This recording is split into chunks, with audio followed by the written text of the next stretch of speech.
Germany का एकीकरण class 10th का पार्ट 3। 1871 ईस्वी में जर्मनी का एकीकरण हुआ।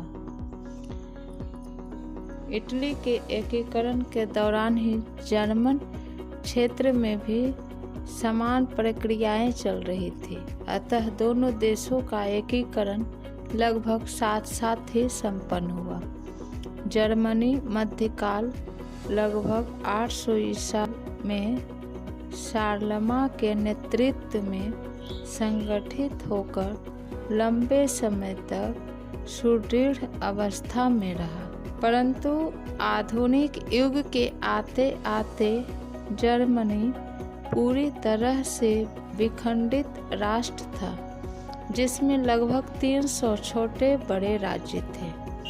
उनमें राजनीतिक, सामाजिक तथा धार्मिक विषमताएं भी मौजूद थी। उत्तर जर्मन राज्यों में जहां प्रोटेस्टेंट मतावलंबियों की संख्या ज़्यादा थी, वहां प्रसा सबसे शक्तिशाली राज्य था एवं अपना प्रभाव बनाए हुए था। दूसरी तरफ दक्षिण जर्मनी के कैथोलिक बहुल राज्यों की प्रतिनिधि सभा को डाइट कहा जाता है, वो जिंदा थे, जहां सभी मिलते थे, परंतु उनमें जर्मन राष्ट्रवाद की भावना का अभाव था, जिसके कारण एकीकरण का मुद्दा उनके समक्ष नहीं था। जर्मन एकीकरण की पृष्ठभूमि निर्माण का श्रेय नेपोलियन बोनापार्ट को दिया जाता है, क्योंकि उसने 1806 ईस्वी में जर्मन प्रदेशों को जीतकर राइन राज्य संघ का निर्माण किया था और यहीं से जर्मन राष्ट्रवाद की भावना धीरे धीरे बढ़ने लगी थी।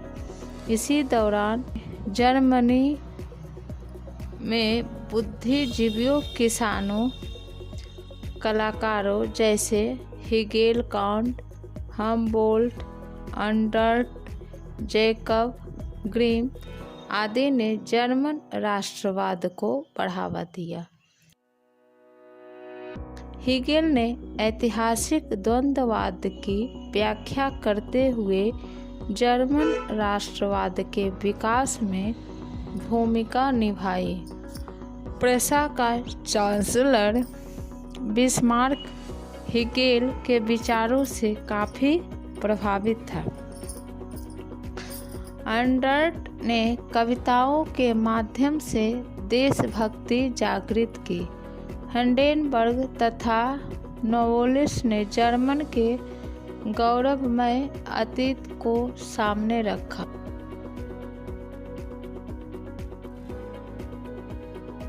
चित्रकारों ने जर्मन संस्कृति को उजागर किया। इस प्रकार अब जर्मनी भी सामंतवादी व्यवस्था से पूरी तरह निकलकर आधुनिक युग में प्रवेश करने को तैयार हुआ। जर्मनी में राष्ट्रीय आंदोलन में शिक्षण संस्थानों एवं विद्यार्थियों का भी योगदान था। शिक्षक एवं विद्यार्थियों ने राष्ट्रीय आंदोलन ब्रुसेनशैफ्ट नामक एक सभा स्थापित किया, जिसका केंद्र वाइमन राज्य का येना विश्वविद्यालय था। इसका उद्देश्य जर्मनी का एकीकरण था, परंतु मेटरनिख ने इस आंदोलन को कुचलने के लिए दमनकारी कानून कार्लसवाद के आदेश को जारी किया। फिर भी जर्मनी में राष्ट्रीयता की प्रबल धारा प्रवाहित हो रही थी, जिसने एकीकरण के काम को आगे बढ़ाने में सहायता प्रदान की।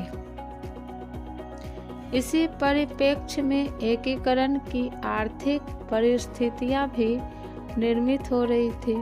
1834 में जर्मन व्यापारियों ने आर्थिक व्यापारिक समानता के लिए प्रसा के नेतृत्व में जालवेरिन नामक आर्थिक संघ बनाया, जिसके विषय में कहा जाता है कि उस संघ ने जर्मन क्षेत्रीय आदतों को कुचलकर राष्ट्रवादी प्रवृत्तियों को बढ़ावा दिया। इसके बावजूद जर्मन राष्ट्रवादी अभी तक संगठित नहीं हो पाए थे। जालवेरिन क्या था? इसकी स्थापना क्यों हुई?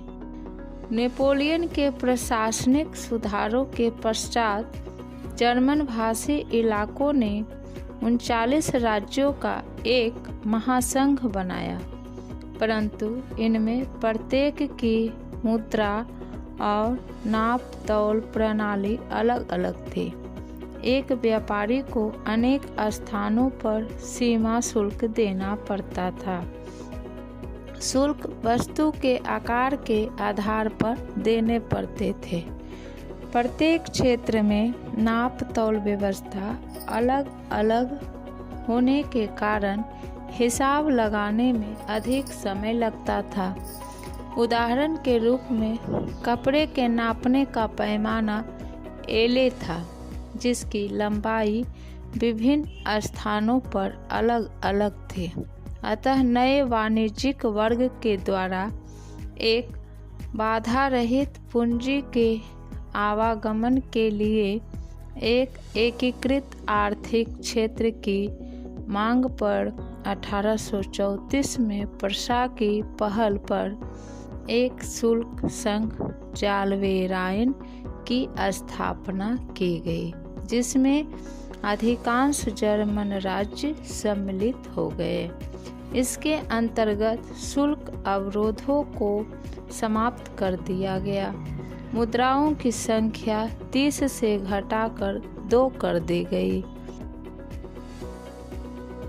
1848 की फ्रांसीसी क्रांति ने जर्मन राष्ट्रवाद को एक बार फिर भड़का दिया।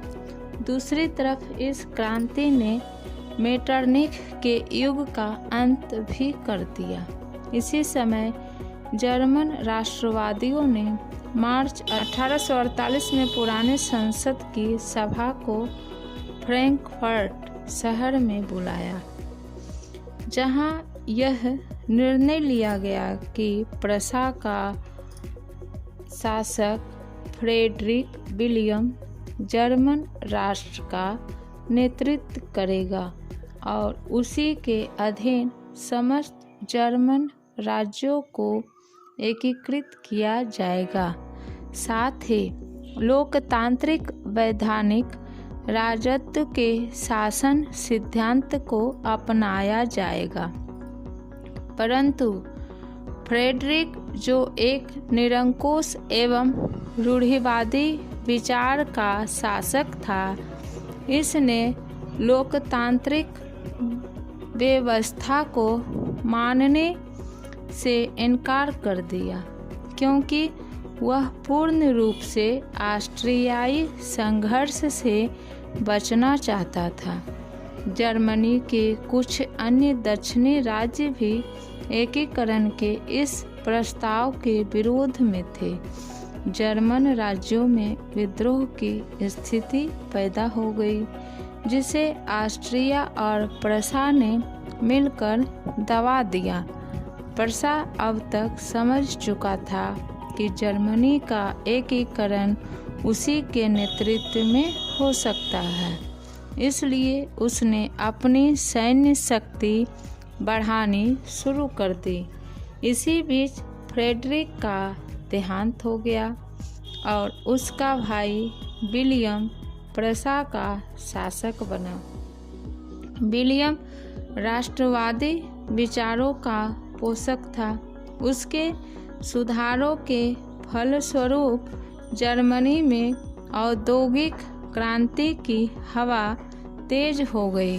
साथ ही आधारभूत संरचनाओं में भी काफ़ी सुधार हुए, जिससे जर्मन राष्ट्रों को एकता के सूत्र में बांधने के प्रयास तेज हुए। विलियम ने एकीकरण के उद्देश्यों को ध्यान में रखकर महान कूटनीतिक बिस्मार्क को अपना चांसलर नियुक्त किया। बिस्मार्क का जन्म 1 अप्रैल 1815 ईस्वी को ब्रेडनबर्ग में हुआ था। जर्मनी का एकीकरण बिस्मार्क ने किया। प्रशा का शासक विलियम प्रथम का प्रधानमंत्री था। जर्मनी का सबसे शक्तिशाली राज्य प्रशा था। बिस्मार्क चाहता था कि जर्मनी का एकीकरण प्रशा के नेतृत्व में हो, परंतु इसे सबसे अधिक भय फ्रांस से था।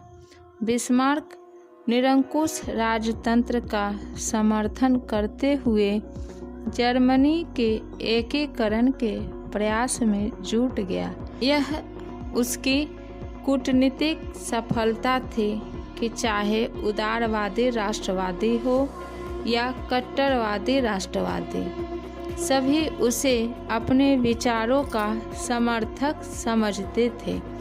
बिस्मार्क जर्मन एकीकरण के लिए सैन्य शक्ति के महत्व को समझता था। इसके लिए उसने रक्त और लौह की नीति का अवलंबन किया। इसका तात्पर्य था कि सैन्य उपायों से ही जर्मनी का एकीकरण संभव था। उसने अपने देश में अनिवार्य सैन्य सेवा लागू कर दी। कालांतर में उसने 1830 के ऑस्ट्रिया प्रशा संधि का विरोध करना शुरू किया। इस संधि के तहत प्रशा के नेतृत्व में जर्मनी का एकीकरण नहीं किया जाना था। इस कारण अब प्रशा के नेतृत्व में जर्मन एकीकरण की भावना जोर पकड़ने लगी।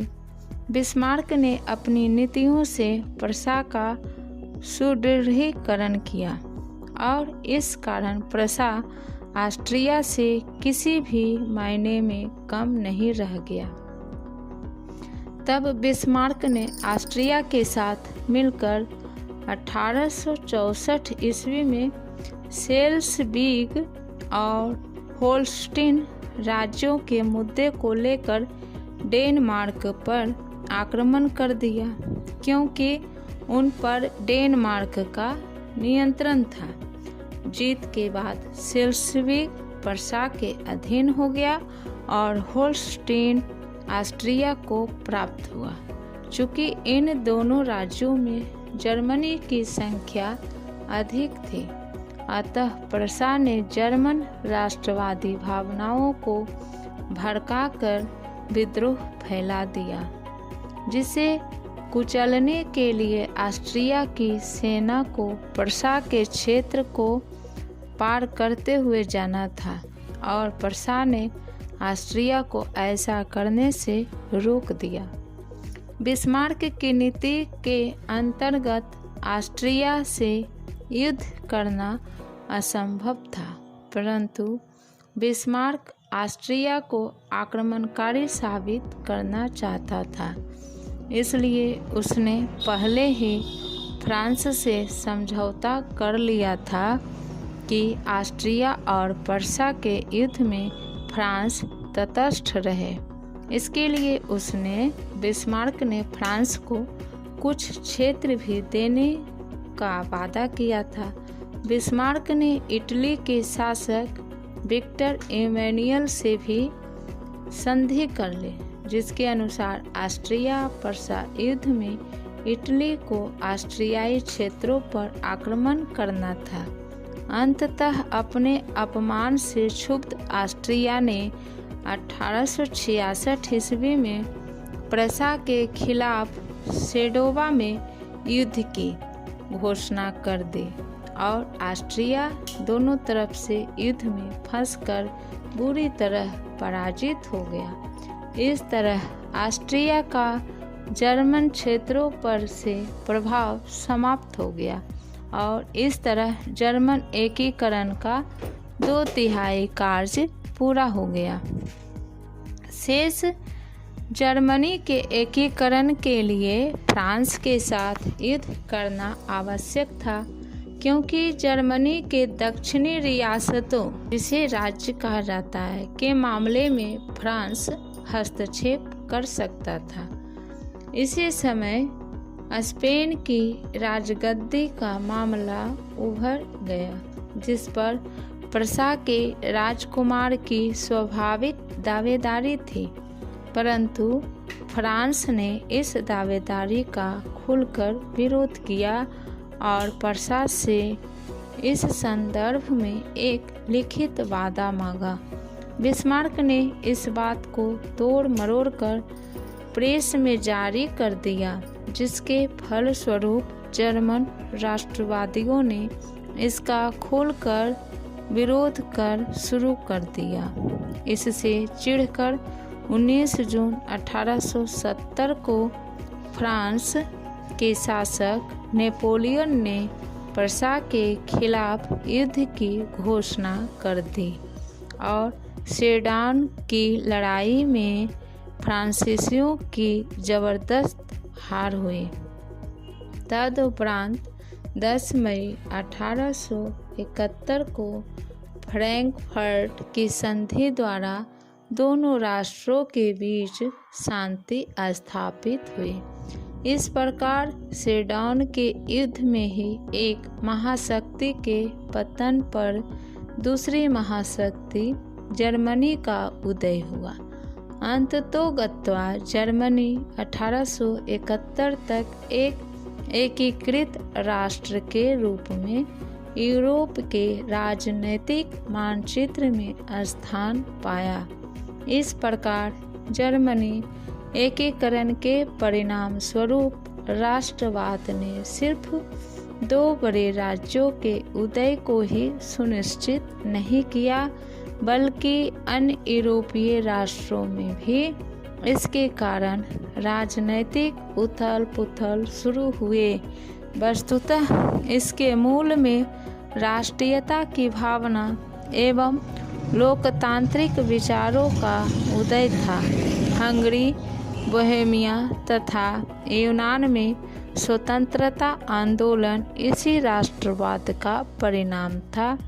इसी के प्रभाव में ऑटोमन साम्राज्य के पतन की कहानी को अंतिम रूप दिया।